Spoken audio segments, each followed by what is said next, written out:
అభ్యర్థి లావు కృష్ణదేవరాయలు సమర్థుడు, చదువుకున్న వ్యక్తి, వివాదాలనేటివి పోకుండా అభివృద్ధి ధ్యేయంగా పనిచేసే వ్యక్తి లావు కృష్ణదేవరాయలు గారు. యంగ్ అండ్ డైనమిక్ ఫ్యూచర్లో మంచి అన్ని రకాలుగాను గొప్ప రాజకీయ నాయకుడు అవడానికి యంగ్స్టర్స్ రావాలి, కొత్త బ్లడ్ ఇన్ఫ్యూజ్ అవ్వాలి. అప్పుడే మన రాజకీయ వ్యవస్థ అనేది చాలా మంచి దారి అంటే వెళ్తుంది. లావు శ్రీకృష్ణదేవరాయలు మంచి భవిష్యత్తు ఉండాలి. భారతదేశంలో ఇతను ముందు ఒక చక్కటి పార్లమెంటేరియన్గా మనకి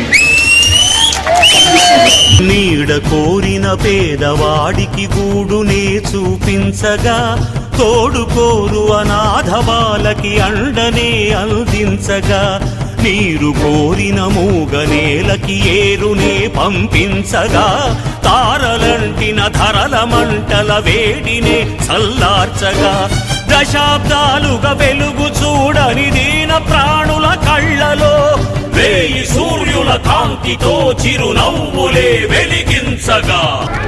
ఎవరు ఎమ్మెల్యే క్యాండిడేట్ కానీ ఎంపీ క్యాండిడేట్ కానీ నిలిచిన వాడిని వాళ్ళ వ్యక్తిత్వం ఏంటి చూడండి, కులం కాదు, వాళ్ళు అందుబాటులో ఉంటారా లేదో చూడండి, మతం కాదు. ఎవరైనా ఇంటర్మీడియట్ పూర్తి చేసి ఖాళీగా ఉంటే కనుక వాళ్ళ డీటెయిల్స్ నాకు ఇవ్వండి, మనం ట్రైనింగ్ ఇప్పించి ప్లేస్మెంట్ ఇస్తాం. అది ఎవరు డబ్బులు కట్టవసరం లేదు, హాస్టల్ కూడా ఫ్రీయే, ట్రైనింగ్ కూడా ఫ్రీయే.